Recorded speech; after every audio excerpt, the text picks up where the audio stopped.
बिस्मिल्लाहिर्रहमानिर्रहीम। वो शायर कहते हैं ना, बड़ा शोर सुनते थे पहलू में दिल का, जो चीरा तो एक कतरे खून निकला।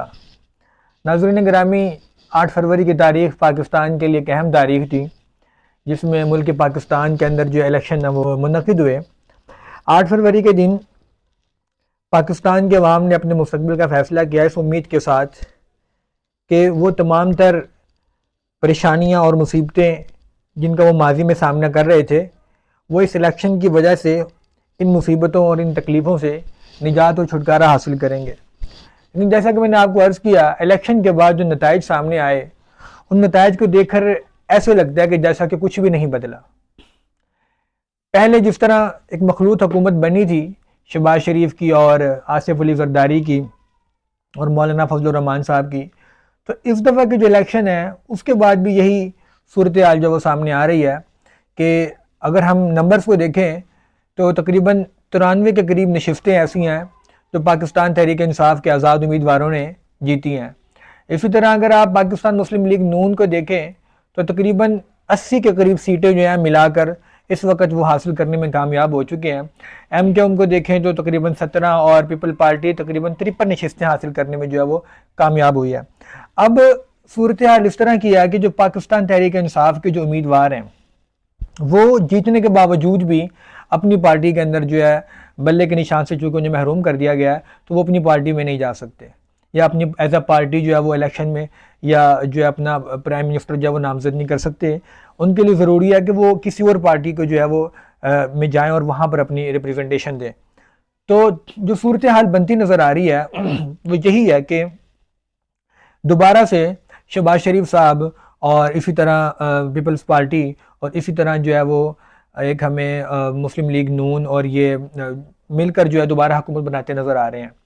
और वही ब्लैक मेलिंग वाली सियासत हमें नज़र आ रही है। इलेक्शंस का इनेकाद किया गया था ये सोचकर कि मुल्क में जो अफरा तफरी मची हुई है, जो मुल्क में स्टेबिलिटी नहीं है, जो मुल्क में इस्तेहकाम नहीं है तो उस इस्तेहकाम से जो है वो उस अदम इस्तेहकाम से जो है वो छुटकारा हासिल हो। लेकिन अब ये वही इस तरह की जो मखलूत हुकूमत आ रही है, इसके नतीजे में तो हर पार्टी जो है, चूँकि पाकिस्तान की सियासी पार्टियाँ कोई इतना बालिग शऊर तो रखती नहीं है, तो वो हर पार्टी अपने ज़्यादा वज़ीर बनाने के लिए, अपनी ज़्यादा जो है ताकत को हासिल करने के लिए जो है वो सियासत करेगी और जिसके नतीजे में एक ब्लैक मेलिंग की और एक खौफ की जो है वो फ़िज़ा कायम होगी और जो हुकूमत कायम होगी वो पाकिस्तान में स्टेबिलिटी लाने का ज़रिया नहीं बनेगी। यानी इलेक्शन हुए इसलिए कि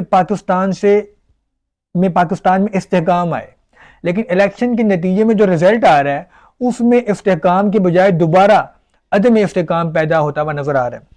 जिस तरह आपने देखा कि तहरीक इंसाफ के बहुत सारे उम्मीदवारों ने, जो आज़ाद उम्मीदवार थे उन्होंने बहुत सारी जगहों पर मुखालिफिन की जीत को जो है वो चैलेंज कर दिया। अब ये चैलेंज करने का अमल शुरू हो गया। कोई एक बंदा एक सीट से जो है वो जाएगा, कोई दोबारा जीतेगा, कोई फिर हारेगा, कहीं पर दोबारा इलेक्शन होंगे, कहीं पर दोबारा रिकाउंटिंग होगी, तो इससे एक अनस्टेबिलिटी जो है वो जन्म लेगी और जिसके नतीजे में जब स्टेबिलिटी नहीं होगी, जब मुल्क में इस्तेहकाम नहीं होगा तो फिर मईशत जो है वो भी बेहतर नहीं होगी। जब मईशत बेहतर नहीं होगी तो फिर और इस्तेहकाम नहीं होगा तो फिर जो दूसरे मुल्क हैं, जो दूसरे ममालिक हैं, वो पाकिस्तान में इन्वेस्टमेंट भी नहीं करेंगे और जब पाकिस्तान में इन्वेस्टमेंट नहीं होगी, जब पाकिस्तान में इस्तेहकाम नहीं होगा, जब पाकिस्तान के अंदर एक मजबूत हुकूमत नहीं कायम होगी, तो उसके नतीजे में अफसोस की बात यह है कि ये सियासी जमातें तो फ़ायदे में रहेंगी, लेकिन अवाम जो है दोबारा मज़ीद जो है वो ज़बू हाली का जो है वो शिकार हो जाएगी, मज़ीद जो है वो परेशानी का शिकार हो जाएगी। अफसोस की बात तो ये है कि हमारे यहाँ जो वोट दिया जाता है वो इस बात पर नहीं दिया जाता कि किसने क्या परफॉर्मेंस दिखाई है। हमारी जो कौम है वो ये देखती है कि किसकी ज़ुबान ज़्यादा चलती है, जिसकी ज़ुबान ज़्यादा चलती है, जो ज़ुबान में जो जुगतें मारने में और जो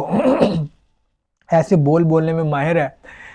कि जो हमारे अवाम को और उनके मिजाज को पसंद आते हैं, तो वो उनको दिनों में, रातों में, घंटों में जो वो हीरो बना देते हैं। इस तरह आपने हमारे एक सियासतदान का एक कौल सुना होगा जिसने उसमें कहा कि प्रोग्राम तो बढ़ गया। अब इस एक लफ्ज़ के ऊपर उस कौम ने उसको कितना आपने देखा कि उसको ऊपर लेकर आए। यानी कि परफॉर्मेंस की ज़रूरत नहीं है, कारकर्दगी की ज़रूरत नहीं है, मेहनत करने की ज़रूरत नहीं, बस आपको ज़ुबान चलाने आनी चाहिए, आपको मार्केटिंग करने आनी चाहिए, तो आपको जो है इज़्ज़त भी मिलेगी। जब यहाँ पर अवाम के सियासी शऊर ये होगा और सियासी जमातों का भी सियासी शऊर ये होगा तो वो आपस में ही एक दूसरे से लड़ेंगे,